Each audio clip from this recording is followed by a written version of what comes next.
Welcome, friends, to Crazy Women Country, where women's voices matter. We bring you the greatest female voices in the music industry, from the artists, songwriters, and producers, to managers and executives, and all the women who make the music industry what it is today. Thank you for joining us.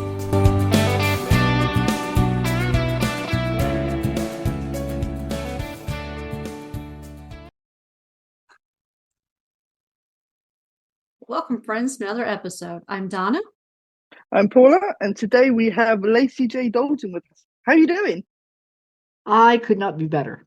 I'm a little tired today because we just put on a great big project down in Santa Cruz, California, for a couple of truly wonderful artists who've been there almost 50 years apiece. Ellen O'Hanlon, who's been a painter down there, and she's also a healer, and she's a very, very wonderful counselor. And her husband, whose name is Jimmy Jackson, has been a musician, and he's actually gone all over the world doing guitar, showing people how to operate certain types of equipment and guitars and so on, in just about every country in the world. He's a very, very good musician, and he knows the equipment really, really well. So he and my bass player, Craig Owens, actually travel together all over the world and do that. So they're known around. Awesome. But they've fallen on some very hard health challenges. And now Jimmy can't really work, and his wife can't work either. She just finished chemo, and she had the most wonderful thing happen. She's got a very clinical doctor, very straight ahead sort of a doctor. And the doctor called us and said, in her third scan, this is her third fight with that disease. It's a miracle. You've had a miracle. And so she went home and broke her ankle. Let's celebrate. Sprinkling was metaphorical, you know. Yeah. I'm afraid to say anything like that to those guys, really. But they're both. Jimmy's going to have some surgery next month, and the whole community, the whole musical community of Santa Cruz, California, which I always say that Santa Cruz, where I kind of grew up as a musician, has more musicians and artists than people. And so the whole community came together. We had 12 wonderful bands and 39 wonderful performers, and all the radio stations and all the media worked with us to have a very, very successful benefit for these folks. And we just came home from that yesterday. So we're at the other end of a very successful but rather exhausting little project. So here we are, as we are today. I might look like I've been pulled through a small knothole, which is how I feel, but happy. I'm happy. You look amazing. You look amazing. Well, I don't know what you're seeing, but thank you. But eye condition of yours, it's gotten worse, but thank you. But it's amazing that all these people come together to help each other in the music industry. It's amazing to see. It happens all the time. Musicians, as you know, and artists are very, very giving people. They really are giving people. Most people who are musicians didn't get in it to make a lot of money or have a 401k. That's really not, it's more of a calling. For some people, it's not. For some people, it's a business, and, they think of themselves as a product and all that stuff. But for most of us, it's not like that. It's more of a spiritual calling. When you're on a stage and you are able to really connect with the people that you're singing with, you're singing songs, and especially with the new project that I'm working on for the Black Sheep, I'm singing songs to my audience, but I'm also singing these same songs to myself. There's songs called, for instance, there's an old title. I wrote this song about almost 30 years ago, and I'm bringing it back for this project. It's called What Don't Kill You Makes You Strong.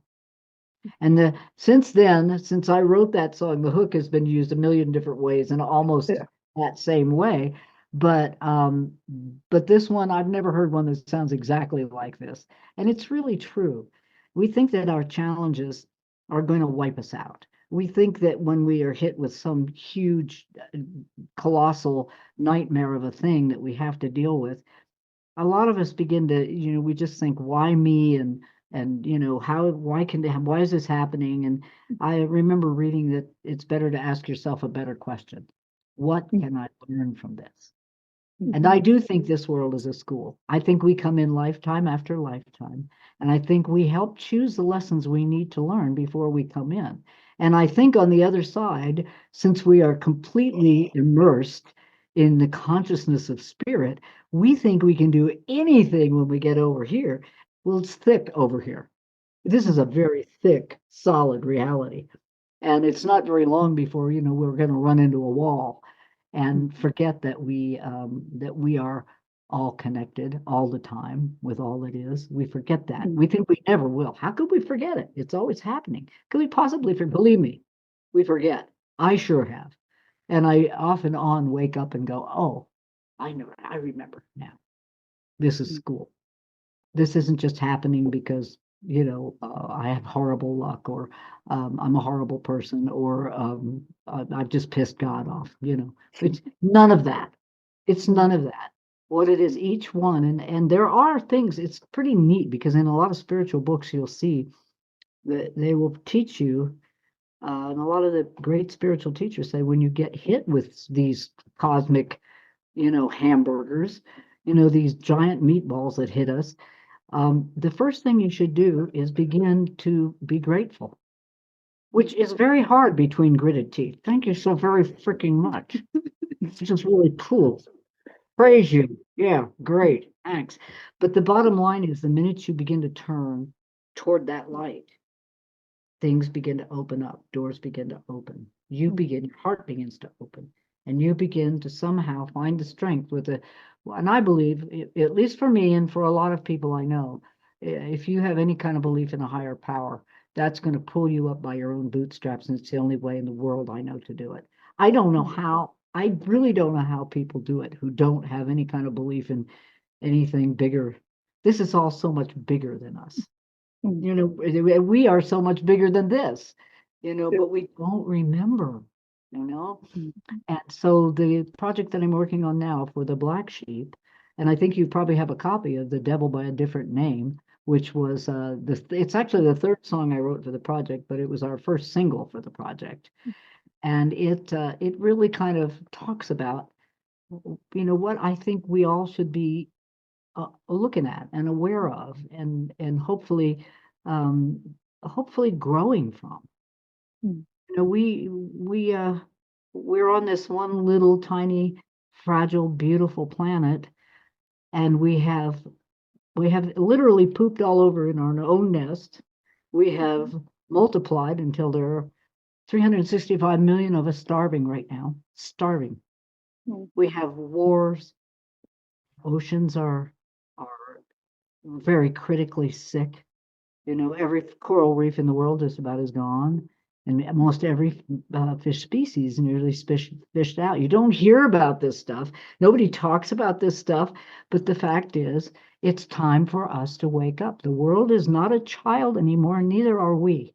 And I'm concerned, and I don't know how much time we have to really get a grip on this. And the kids know. The kids, young people are very, very much aware of this stuff. And we're not really listening to them as much as we should, particularly if we're oil companies. We're not listening. Oh, yeah, we're doing this and this and this. Really? That's great. But look what else you just did. It's like we have to have a balance.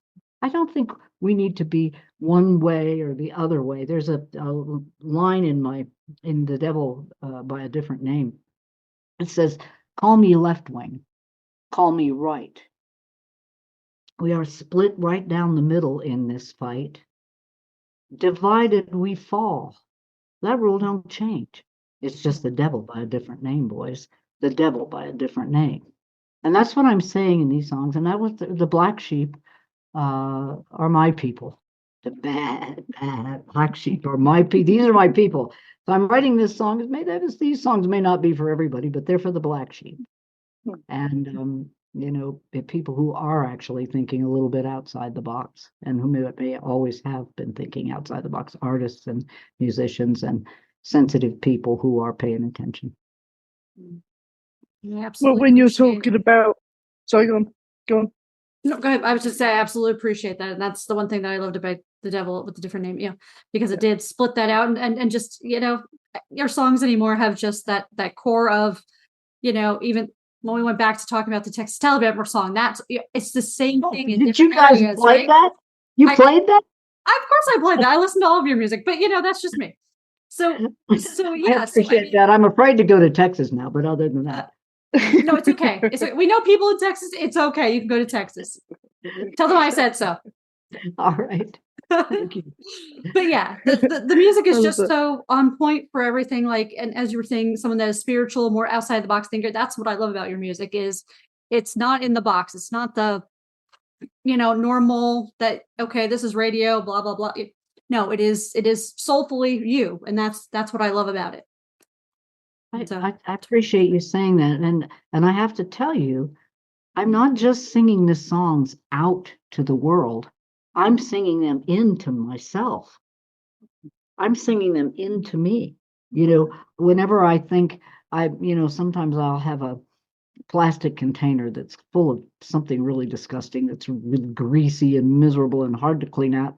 And I will spend the time to clean that container out and recycle it, whether or not it actually gets recycled. They say only, I think, 45% or something of the stuff we put into the recycle actually gets recycled. I don't care. I'm recycling anyway. I'm going to stay in the habit because I believe that recycling is a really exciting, wide open field. I think it must be a way for somebody clever to really prosper from recycling things. And we haven't figured that out yet. We used to, I think, dump everything onto China and say, you guys deal with and then I think China said, we don't want your crap, deal with it yourselves.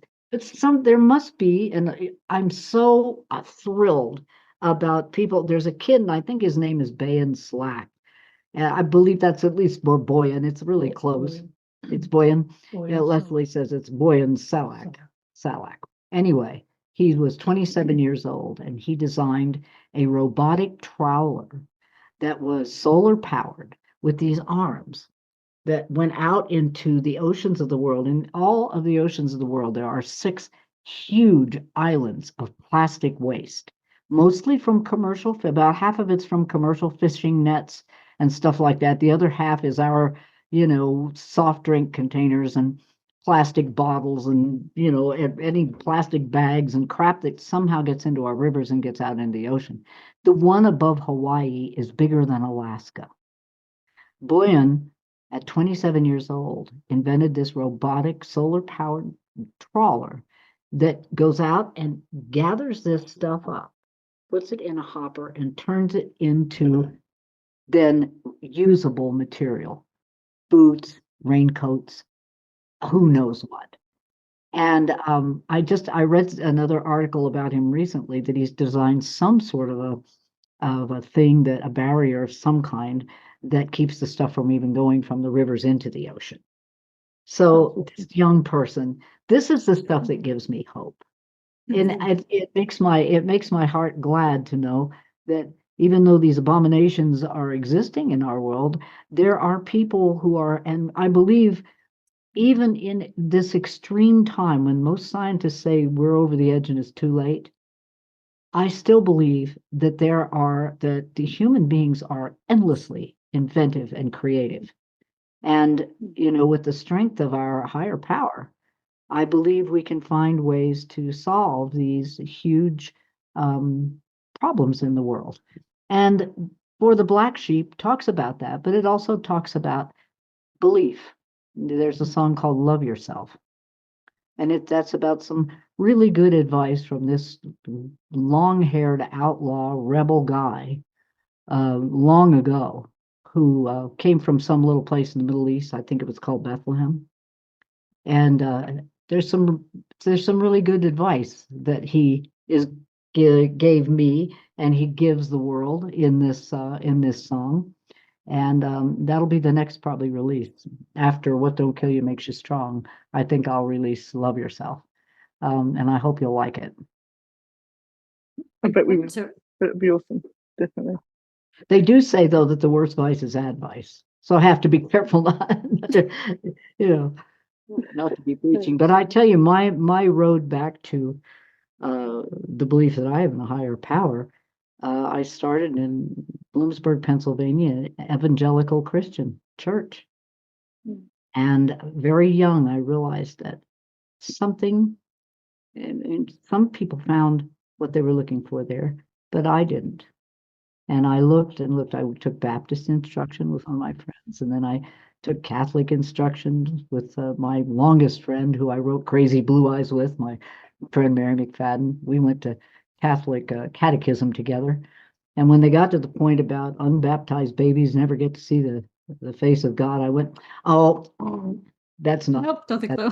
Yeah, can't go with that, But finally, and I even went to a Mormon college. I even went to Brigham Young University. And back when I was there, Black people had the mark of Cain, brown people and Black people had the mark of Cain. They were not allowed to get into the best heaven. They weren't allowed to get married in the temple. And I went, because it was in the 60s. We were becoming aware that racial prejudice is just dumb. It's just dumb. The color of your skin has absolutely no bearing on anything. If we are all made, so my friend said something today, we're going to write this song.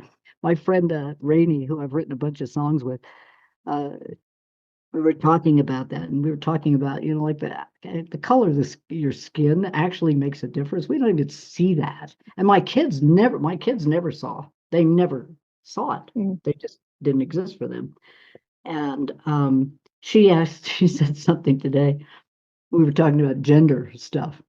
And she said, I wonder if God is a they. We were made in God's image. I wonder if God is a they. And I said, that is a song. We have to write that song. It's God a they. Well, most likely. I love that. I think that God, or whatever you call that, which is all that is all that is. So I think it's everything we are and everything we see and everything we dream and the universe and the stars. And I believe there's one great spirit in all that is. And I do write about that, and I do include that in my song. So if you guys don't believe in that and you don't like that, well, don't listen to my stuff. Okay. See ya. Go sing the blues. I love it. This it really is. I don't know what to compare it to, but this world is not an easy place to live in. The challenges are huge for people. Look what's happening in Ukraine. Look what's happening in Israel and Gaza. What absolutely heartbreaking realities right now. And again, the 365 million people in the world. Here we are, billionaires are doing all kinds of stuff with their billions and millions of dollars when 365 million people on this planet are starving to death. I'm sorry. Wake up. How do you think you got where you are without the people who supported you? And I just think it's insane that 26 people have almost all of the money in the world. Okay, one of you 26, if you see this broadcast, will you please call a couple of your friends and meet some people? Yeah. If they shared that, I'm gonna have to be careful while I say the F word. Yeah, I said that earlier today. I was like, But speaking of that, Taylor Swift on her most recent tour, I was so happy. We were up in Washington when she was there. We didn't get to see her, obviously, but the first thing I listened to was that she had donated, I don't know how many millions of dollars to the food pantry there, the one in Portland. I'm like, thank you. Because I mean, you drive through Portland or Washington, I'm sure you've seen it. There are tent camps along 5 on going into Portland. I mean, you can't miss it if you've driven any of those roads. But it was so awesome. Well, no, I know there's a lot more. That was my example. But I love your example, and I love Taylor Swift. I think Taylor Swift is a planetary healer. I think she came here to do that, to help with that. That's who I think she really is. I really, truly believe that. I touched her. I met her once. I shared a dressing room with her. I was in Nashville. We were inducting Tom Schuyler, who wrote my huge hit, the 16th Avenue song. and Mhm. Tom was being inducted into the International Songwriters Hall of Fame. And I got to share a dressing with Taylor Swift. And I remember when I took her hand, I could feel that energy. There was no doubt in my mind that she came in onto this planet at this time to help heal it. And I really believe that about her. I don't know Taylor at all. I don't even really know her music. I just remember taking her hand and feeling this incredible light. There's a lot of light around her. You know, I can't believe sometimes I hear these the very extremist right-wing people saying, how could you even criticize somebody for doing the stuff she's doing, for saying, get out and vote. Everybody get out and vote. It matters, or feeding, putting millions of dollars into food banks. I mean, how is that wrong? But somebody's not going to like it. Oh, Whoever you are, somebody's going to find, we're all. no matter what good you do or what you don't do, someone's going to dislike it. One way Well, or when you another. think of it, when you think of what happened to Mahatma Gandhi and Martin Luther King and, Jesus Christ, when you think of what happened to those people, they killed them. Yeah. We killed them. Mhm. And when I hear people criticize people like Taylor Swift for doing the good that she's doing, I just think we got a long way to go, people, but maybe a short time to get there. Time to wake up, Earth. Yeah. Time to wake up, people of Earth. It's time to wake up, Lacy J Dalton. Time to wake up. Yeah, definitely. Definitely. We need to wake up.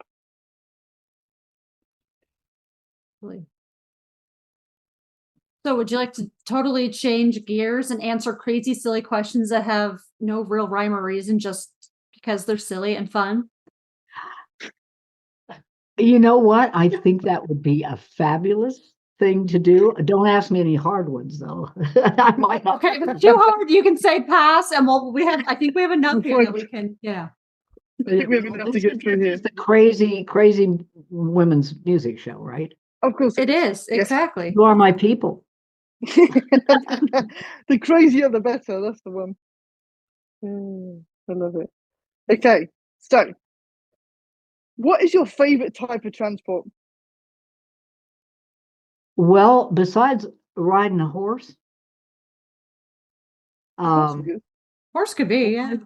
do you know what? I think there's something so healing. We have a foundation for wild horses called the Let 'em Run Foundation. We've had it for a very long time. And what we are trying to do, a lot of our wild horses go to slaughter still. And what we're trying to do is save as many of them as we can, preserve them for our children and our children's children. And we've been doing that for quite a very long time. And there is something about, they said, now this is not to be taken, if you're a vegetarian, don't take this the wrong way. The outside of a horse is good for the inside of a man. What that actually means, the Indians used to say, the horses take our burdens. What I thought they were talking about was when we move from camp to camp, they take our TP poles, and they take our blankets and baskets and stuff and our weapons and whatever we need. That's not what they meant. What they meant, and what we have found, is that horses have a way, if you're around them, of absorbing. If you have PTSD, for instance, from Afghanistan, if you have PTSD from abuse of some kind or rape, horses have a way of absorbing that. They don't know how it works, but they know it does work. And as a matter of fact, the U.S. government is paying for it to be part of what we do for veterans with PTSD. These horses will take, and particularly the non-domestic horses. Domestic horses do it, but wild horses do it as well and better. They will absorb somehow the negativity of the PTSD or the abuse or whatever. And then they'll go over and, like they're shaking off water, they'll shake it off. But people get really powerful, strong, and very quick healings from being around the equine people, the people, horse people. Horse says, ponies, donkeys, anything of the equids. Dogs do it too. but horses do it so well that the U.S. government is willing to pay us to use them. That's good. And I think that's amazing. I think I digress, but that they are probably still. If I had my druthers, if I could ride a horse to go to the store, I could ride a horse to get across the country to do my shows. I would probably like that. Next to that, I definitely prefer a car to any sort of other traveling. Hmm. You know why? Because Why? I've traveled a lot. And when I was 46 years old, which was a long time ago, I had 1,000,000 miles on one of the 4 airlines that I flew, and I'm over it. When I would rather drive, like, honestly, 2,000 miles than fly 200 miles, because I can have all my stuff with me, all my equipment, more clothes than you could ever take in an airplane, more outfits in case you feel in a different mood. Food, whatever kind of food you want that's healthy and good that you can take with you, on the road. So yes, in lieu of a horse, a car. Okay, that sounds good. Or a spaceship. I mean, they're not, Spaceship. yeah, saucer. They haven't You don't come have much back. control over them, Well, where you go and where you come back. well, it's true. And Leslie says we don't have as much control of them where we go and where we come back. And the mothership hasn't come back yet, so I don't know what I don't know what Don't know where time is that's different for them. Absolutely. Hmm. Oh, if you had a pet parrot, what would you teach it to say? Hmm. Hmm. Should I get the sensors ready? No. Just teasing. Probably, that's a very good question, and I'm not really sure. I've had friends that have had parrots that, would say unbelievable things when you came around them. I don't know if the parrot would probably be something that I would just want to have it say, "Good morning, I love you." I Oh, would say that back. That's Good sweet. morning, I love you. I love you. I had that a is dog. sweet. I had a dog he was an Australian Shepherd, and I taught him to say, "I love you." And so Oh. every morning, Jakey would come out and into the kitchen, and I'd be pouring my coffee, and he'd look at me, and I know he knew what he was saying. He'd go, "I Ruru," and I said, Oh, "Ruru too, Jakey. I Ruru too." that is awesome. I love that. It's the absolute truth. I wish I had a recording so I could absolutely prove it to you. But there are dogs that are. Oh yeah, you Australian Shepherds are just really, really smart. They're like little people, kind of. That's cool. If you're having a bad day, what is your go-to TV show or film? Well, that's probably not where I'd go. I Okay. probably wouldn't go. I probably wouldn't go. But if I did go to something, I'd probably go and watch some kind of historical thing on Netflix. If I did go there, that's did go probably not what I would do. If I'm having a bad day, I would probably prefer to read something that Okay. would kind of put me back on track. It's real easy in this world to get off track and to lose connection with spirit. So sometimes just getting quiet and breathing a little bit. I'm terrible at meditation.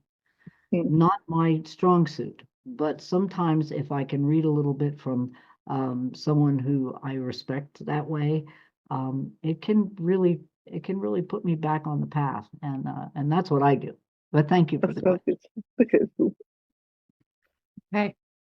Which way should the toilet paper hang? Should it hang over or under?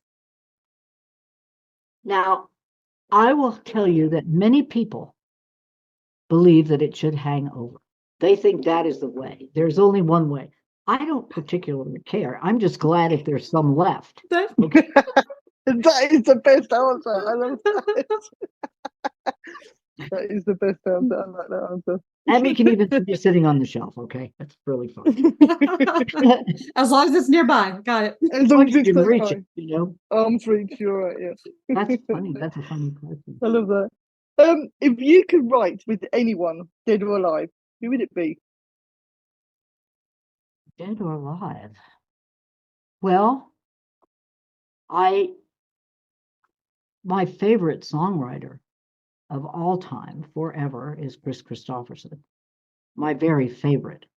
But I think he writes pretty damn well all by himself. I did get to write with Guy Clark, which was really wonderful. And Guy is probably my second. I know so many wonderful songwriters. Right now, there's a guy I like very, very much named Bobby Tomberlin, and I'm hoping to write with him soon. So in real life. But those are my heroes, Guy Clark and Chris Christopherson, I think, write closer to the bone than most writers do, and they write about things that I care about. I don't care about shooby doo wah as much as I care about why me, Lord. Yeah. Awesome. I sound so serious. Am I this serious?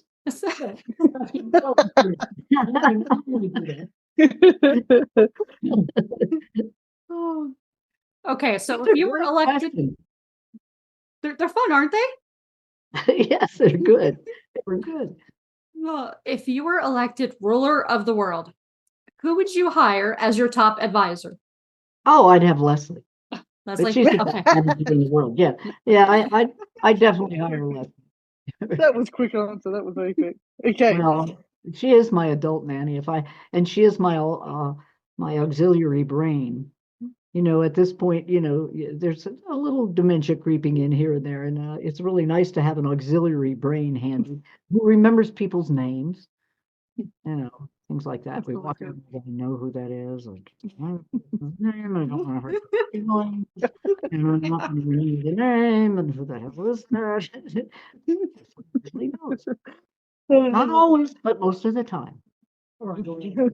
Which artist would you love to do a duet with? I'm sorry. Which artist would you like to do a duet with? Oh, well, probably Chris Christopherson. Okay. Who wouldn't, right? What's Chris that? Christopherson. I said, who wouldn't with Chris Christopherson? Well, I mean, I think most anybody would. He is such. It's just he's so consistently excellent in his writing, just so consistent and so important. The things he said. It's not light stuff. Although I did hear a song years ago that he wrote called "Nobody Loves Anybody Anymore, Dear." oh. Tell us, what is the strangest thing in your fridge? Wow. Maybe the stuff that grows in between.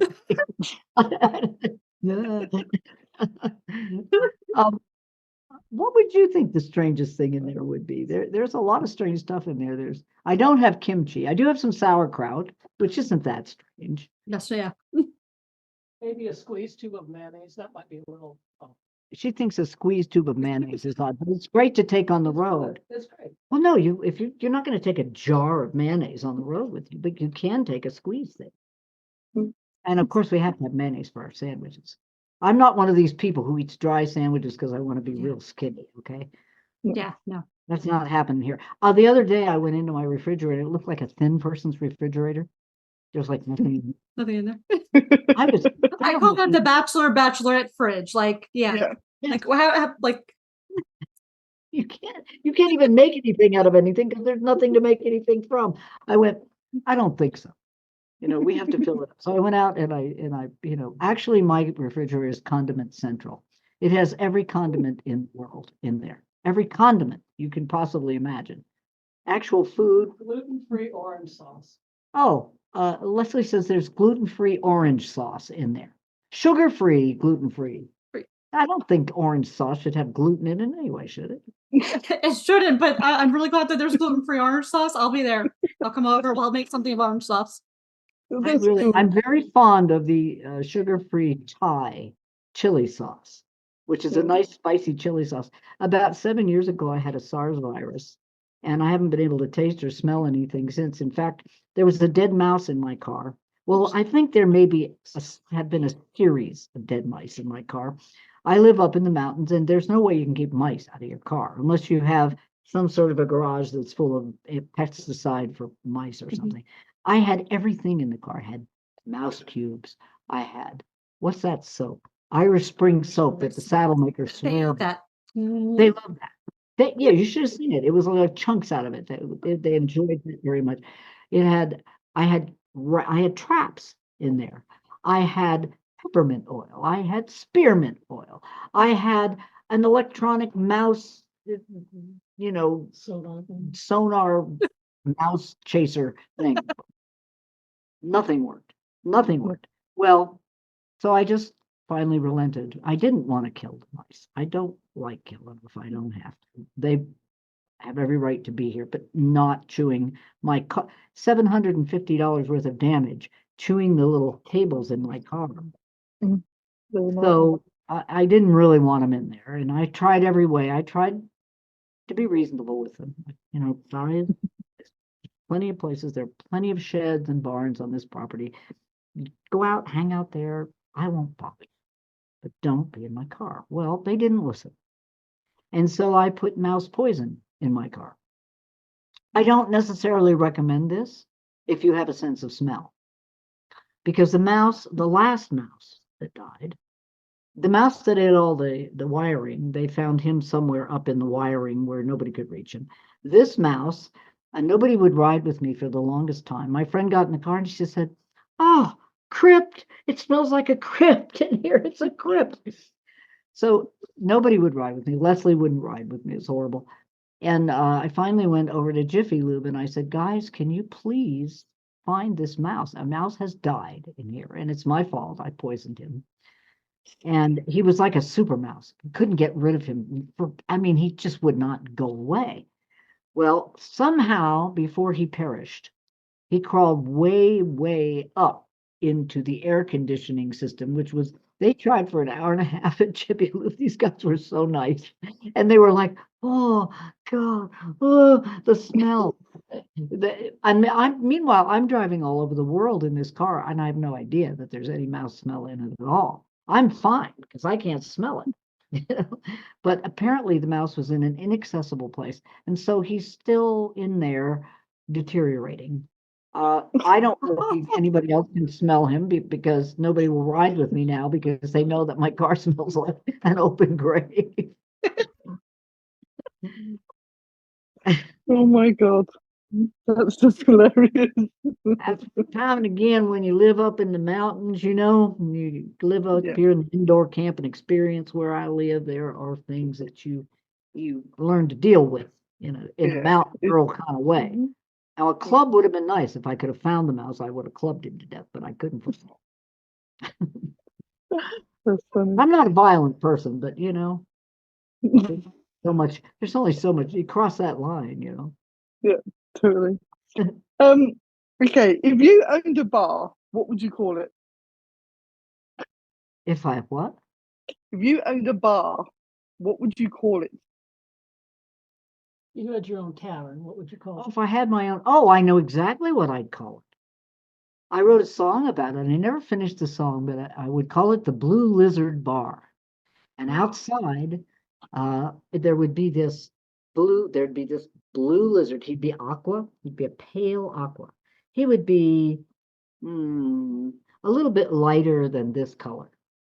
And Okay, he would be made of tiles, and he would be, he would be stretching up like this, and it would come around, and his tail would come around like that, and it would be called the Blue Lizard. Blue Lizard. That's a great name for a bar. It was a great song. Like when at the Blue Lizard Bar in Salinas, people still shoot pool for beer, and the fat old paisan at the bar there has run the Blue Lizard for years, and they still have the world's greatest nachos. The salsa will cost you, but the sour cream's free. At the Blue Lizard Bar in Salinas, the only thing missing is me.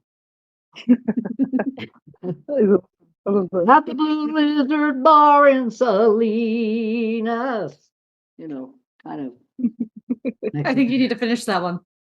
I think I need to open a bar. It's that open a bar. There you go. It's even better. Holy.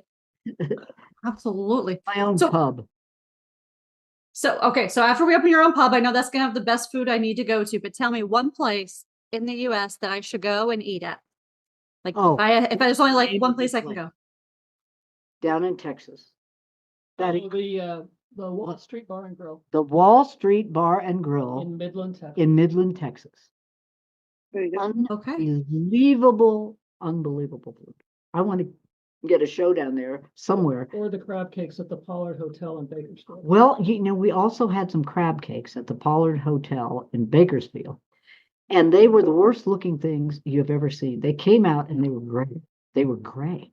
And we looked at I looked at her and Leslie, and she looked at me, and I went, well, sir, we, no, that was right. I think that was right. The Pollard? Pretty sure. Pollard's the one in Redlands. Oh, The Padre. She did get it wrong, but she remembered. I wouldn't have. Okay. It was the Padre. And so these gray crab cakes come out, and I look at her and she looks at me, and we're starving. So we think, well, might as well taste them. Oh my. They were utterly the best crab cake. I like crab cakes. In fact, I love crab cakes, and I've tried crab cakes in about 8 million places. I don't even try them anymore because I know most of the time the crab cake is going to be just so full of breading and fried and not great. These were not anything like that. They were just absolutely incredible. Yes, good crab cakes at the Padre Hotel in Bakersfield. I feel like there's a challenge accepted on that. I may call it yeah. from scratch where I Of all places, Bakersfield. Who Mhm. would have thought? But The best Right. shrimp cocktail. Where did we have the best shrimp cocktail? Chico Hot Springs, and Chico then Hot Springs and the Iron Soul. Island Skillet, was it? We're in Montana. In Miles City. Montana. Montana. Miles City, Montana. Mhm. The most unbelievable shrimp cocktails on the face of the earth. In the middle of the country in Montana. I lived in California for years. The best shrimp cocktail? Mhm. And California food is amazing. When the minute you cross the border into California from where I live in Nevada, the food immediately gets about 5,000 times better. I don't know what it is over there. I really don't. But they really, I guess in The Black California, Iron Grill. it was called the Black Iron Grill. This is the fabulous shrimp cocktail place In Miles City, Montana.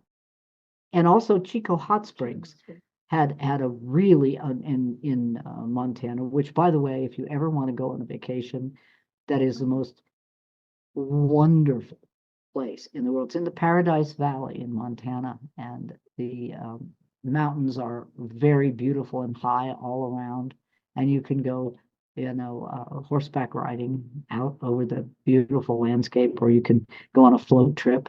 And the food in the restaurant, we booked our rooms there. Like you have to book the restaurant months in advance, even if you're staying there, because the food is that good at that place. Everything's organic. They have a wonderful organic garden full of beautiful flowers. It's the most beautiful place. And there's a big old hot spring there, big old tub you can hang out in with other people. And if you like to do that, and I did, it was wonderful. And a big giant swimming pool and all kinds of hiking trails. And it's just beautiful. It's really Chico Hot Springs. And do you know what the town that is? Right. Oh, how do you know these things?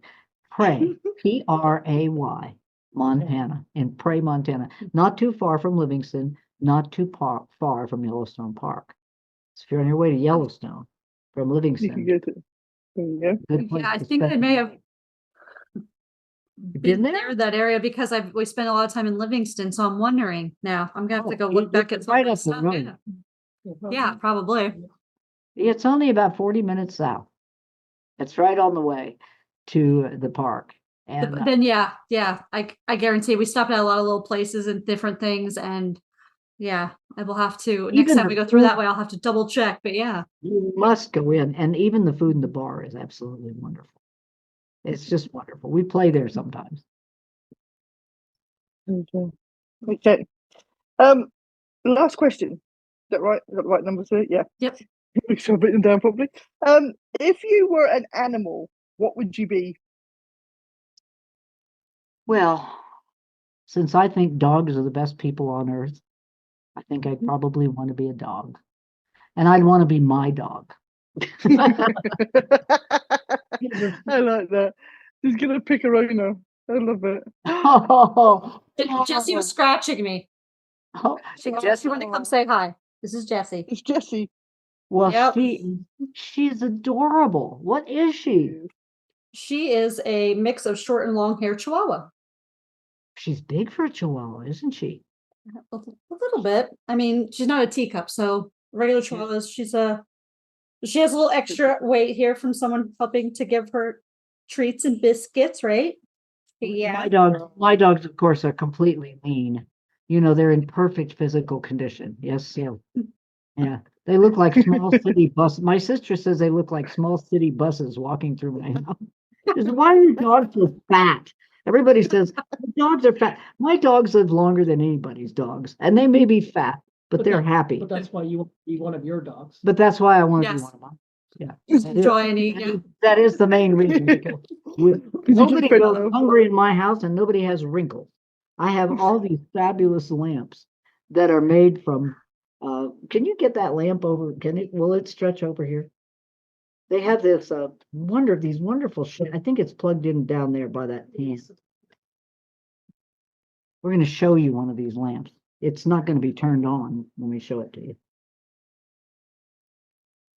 But you put an amber bulb in these, and if you're 106 like me, you can still look like a human. See, they have this wonderful, I forget what they call this stuff, but when you have an amber bulb in a lamp like this, nobody in your house has wrinkles. Everybody wants to come to your house. Okay, that's what we need. You want to keep people away, don't turn on the lamps.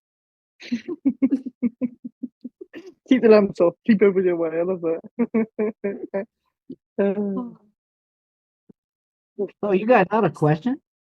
That was our crazy questions. Yeah. That was our our crazy segment, question. So, Is it? yeah. Well, I love Jessie. Oh, Jessie, thank cool. you. Say And if we get nearby, you can come say hi and hold me and pet me. I think she should be on camera more. She should. Who could not love that face? Oh wait, she wants to go. Oh, Now she's gonna go, Mom. See you later. Oh. Yeah, I'm Okay, bored back. now. Yeah. Yeah, they do, if you spoil them at all, they will take advantage. Oh, yeah. She's a big cuddler. Like at night, she just has to lay here and cuddle, and it's okay. Come here, cuddle. Yeah. So. She's one of the cutest little dogs I've ever seen. She's like a little tiny bear. It's really been fun talking to you guys in your crazy podcast. And you. And I'm really glad it was you guys today, because I feel like I've been pulled through a small knothole. After how it is when you do a big event and you have all this stuff going on. And Leslie was wonderful. She's really got a fabulous administrative capacity, and everybody was so impressed. Everybody said, we were all gushing about how Leslie kept everything going, and we had wonderful texts. We had my friend Devin Escrimo, who does Jackson Brown and Bonnie Raitt, was there, and he was the stage manager. So everything just kind of went right along just as it should. And I think we got out of there right on time, didn't we? Early, actually. We got out a little early, which with 12 bands, 39 different singers and songwriters and artists. And Santa Cruz is wonderful. I really have to say again, I'm so glad the time I spent there. I'm so grateful for the musical community there. There's an energy in Santa Cruz I haven't felt anywhere else. It's a certain spiritual energy, and I think artists are attracted to it. And sounds amazing. I certainly was, and I'm certainly glad for the time I spent there. I would not be the crazy person that I am now if I hadn't spent time there. See, and I was just gonna say with the Pennsylvania thing, Well, maybe so. You start out crazy in Pennsylvania. If you go to Santa Cruz, you get crazier. That's all there is to it. I love it. Oh, it has been a pleasure having you on. And as I said before, you're always welcome back anytime. Definitely. Thank you. Always welcome back.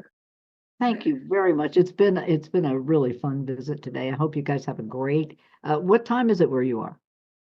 Oh, me, it's 11:45 at night. Oh, you kidding? I would be. No, Bedtime is like 9 o'clock. So you know. oh, no, Yep. And we're hitting Are you 6 o'clock here on the night East owl? Coast. 6 o'clock on the East Coast, and you are midnight. Yeah, nearly midnight. Yep. Yeah, and are you generally a night owl?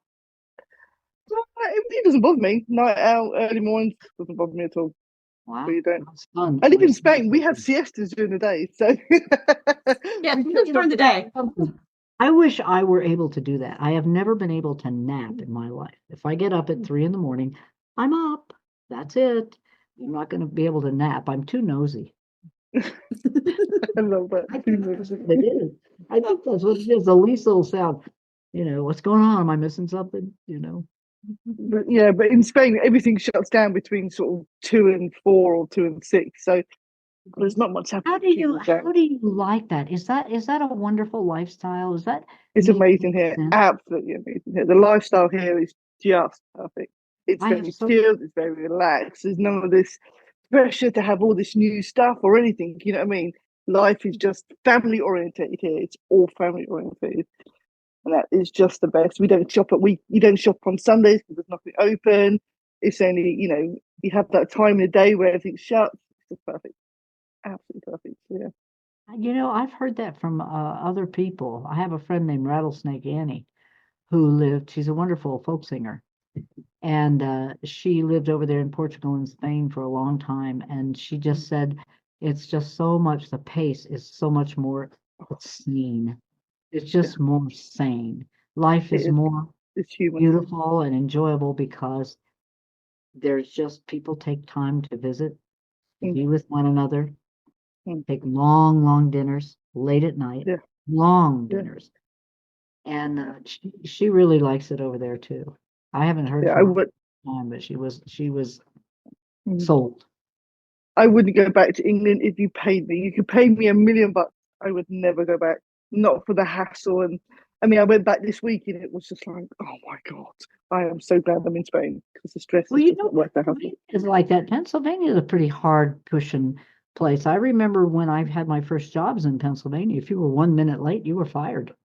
That was it. Is it still like that?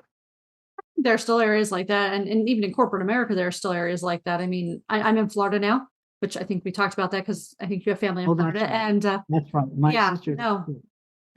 Because I mean, there's still areas that are like that. There's still like the right to work and all that where, you can, pretty much be fired for anything yet, So, it's sad to see that in the world. When I think back, it's hard. It was hard. But you learned wonderful habits. I mean, I really am pretty much on time most of the time. I'm hardly ever late. I'm usually just right on time. I don't like to show up too early because a lot of times people aren't ready for you, early. If I show up at the doctor too early, I'm going to sit there for an hour. So if I show up on time, I'm likely to get in, in a reasonable amount of time. Thank you so very much for your time today. Thank you. And it's been fun. Thank you, friends, for joining us for another episode. Have a great day. We've been.